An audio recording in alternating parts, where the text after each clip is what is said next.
Meu amigo, cada vez mais eu me convenço de que o Bolsonaro não alugou um triplex do Guarujá na cabeça da grande mídia, da esquerda brasileira, desse pessoal todo.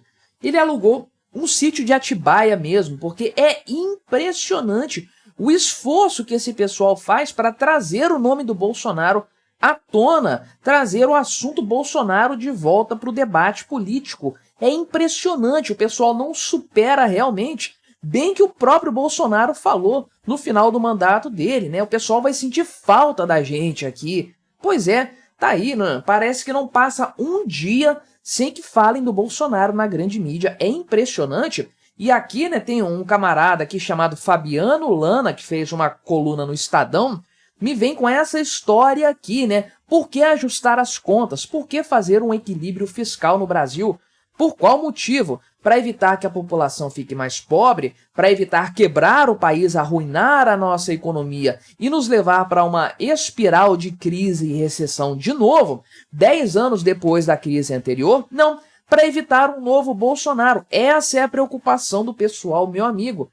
Não tenho palavras para descrever isso aqui, só Freud mesmo para explicar esse fenômeno, porque é uma coisa realmente impressionante. Vamos conversar sobre isso então, sobre essa maravilhosa análise do camarada aqui, que sim, critica os problemas do governo Lula em matéria fiscal, mas o argumento central para isso ser feito realmente é patético, porque é um medinho da direita voltar ao poder.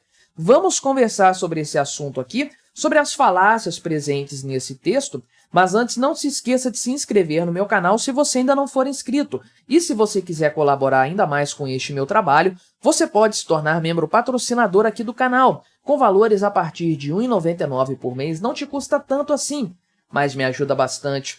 Pode ter certeza disso, né? Então, ele traz o subtítulo aqui, né? O risco de ser frouxo no que precisa ser vigilante é trazer de volta os aventureiros da antipolítica, né? Antipolítica, os aventureiros, né? Tá bom, um aventureiro aqui, né? O Bolsonaro, o maior eleitor de prefeitos nas eleições desse ano, mesmo com todo o sistema contra ele, mesmo ele estando inelegível neste momento.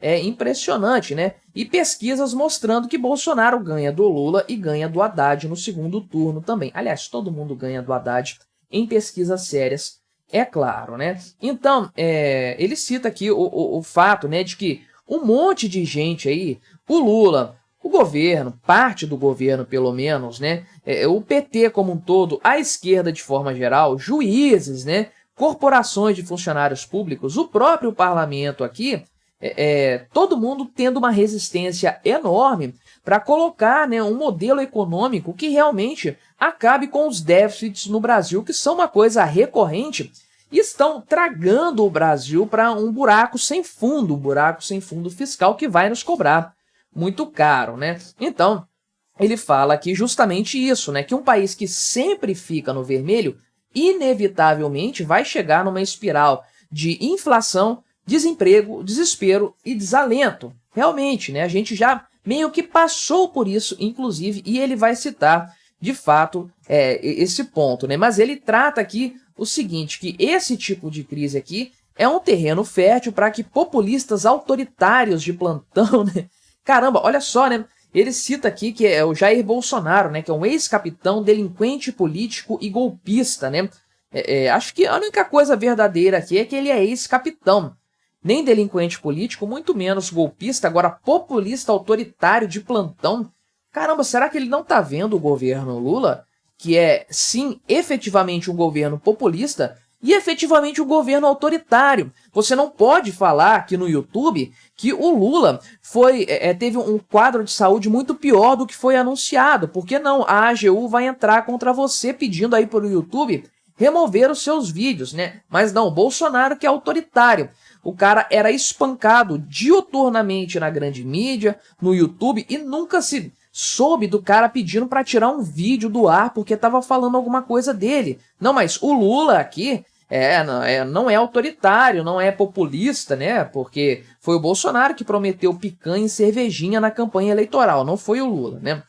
Mas enfim, esse pessoal não tem lógica, isso que eu quero dizer, eles não têm um pensamento racional, não pesam as coisas da forma como deveriam ser pesadas. Eles são puramente ideológicos, e aí o jornalismo, né, isso aí está a serviço da ideologia deles e pronto, não tem nenhuma outra questão a esse respeito aqui. Mas ele traz a memória dos tempos da Dilma Rousseff, que, diga-se de passagem, herdou problemas econômicos do governo Lula, né? O maior dos problemas econômicos sendo Guido Mantega, que veio do governo Lula. Foi um cara que ficou consolidado no imaginário popular por causa do governo Dilma, mas ele é uma herança do Lula, que mostra, inclusive, que a Dilma nunca mandou nada, porque ela poderia ter chutado ele na primeira oportunidade. E isso só aconteceu no segundo mandato dela, quando a vaca já tinha ido para o brejo, né?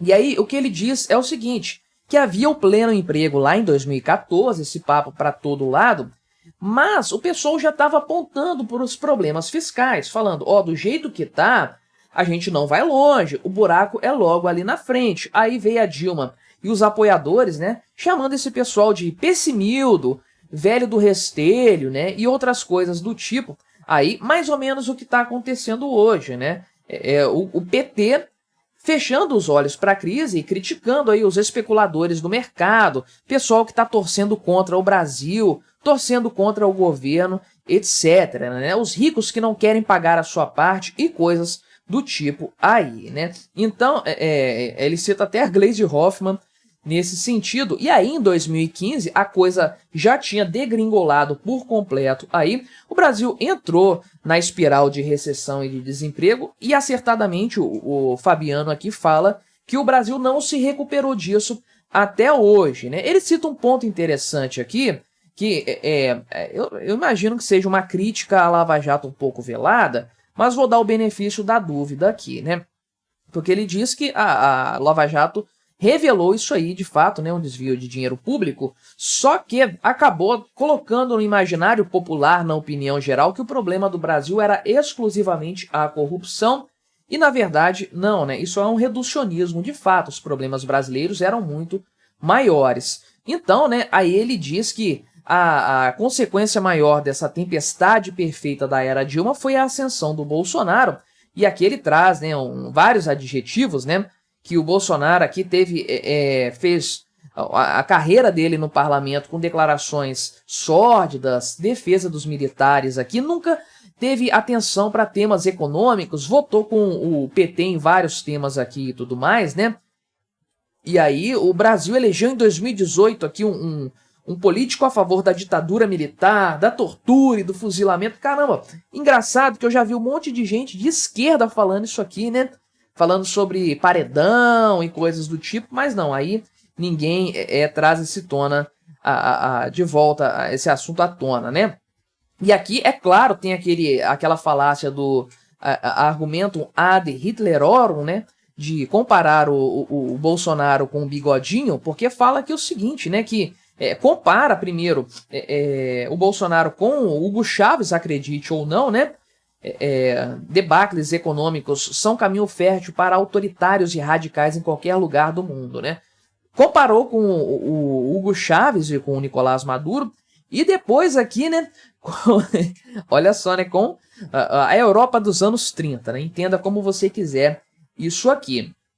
Mas, claro que ele está errado nessa história, porque, primeiro, dane-se o passado parlamentar do Bolsonaro, o importante é o que ele fez no governo dele, porque ele teve um governo, então a gente pode analisar o que ele fez de fato, não o discurso, não as ideias anteriores dele, o governo dele, como que foi o governo Bolsonaro. Um governo que promoveu privatizações, reduziu o número de funcionários públicos, sim, isso aconteceu no governo Bolsonaro, e um governo que entregou uma redução da dívida, né, percentual, dívida sobre PIB e déficit, aliás, superávit primário no último ano do governo. O que será que teria acontecido se não tivesse pandemia, então? O cenário estaria muito mais favorável. Cortou impostos. Olha o tanto de coisa positiva na área econômica que o governo Bolsonaro fez, com o STF jogando contra. Se não fosse o STF, Bolsonaro teria privatizado muito mais. Essa é a verdade, né? Mas é aquela história que a gente conhece bem. Bolsonaro alugou um sítio de Atibaia na cabeça desse pessoal da grande mídia, e aqui o grande problema deles realmente é o seguinte, né? Não aceitar que a direita é quem fornece o discurso econômico mais correto no Brasil hoje. A esquerda nunca vai fazer isso, né? E aí ele faz até a meia-culpa, né? De seguinte aqui, falando que o dólar chegou a 6,30 não é por causa de especuladores, né? Não é por causa aqui de memes, não é por causa de um perfil de fake news com 5 mil seguidores, não. É por causa da desconfiança em relação ao governo Lula, né? Um governo que não faz questão nenhuma de ter um equilíbrio fiscal. Muito pelo contrário, um governo que já materializou aquela frase de gasto é vida, né? Gasto não é vida, gasto é deterioração econômica pura e simples. E sim, se o Lula continuar nesse ritmo aqui, Bolsonaro vai se reeleger ou vai colocar alguém no lugar dele em 2026 que vai se eleger tranquilamente. Não acho que o Lula tem que chegar até 2026, não. Impeachment para ontem, impeachment 1º de janeiro de 2023 tinha que ter rolado. Mas é inevitável, até porque não vai ter outra eleição se ele sofrer impeachment, né? O Alckmin assume. Mas é inevitável que em 2026 esse aqui vai ser o grande tema econômico, como foi lá na época da Dilma Rousseff e como foi em 2018 também, né? Mas nada de novo, nada de diferente nessa história, é o que nós esperamos de fato da grande mídia. Mas me diga aí, o que você achou dessa minha análise? Colabore com o nosso debate, se inscreva no meu canal se você ainda não for inscrito e até a próxima.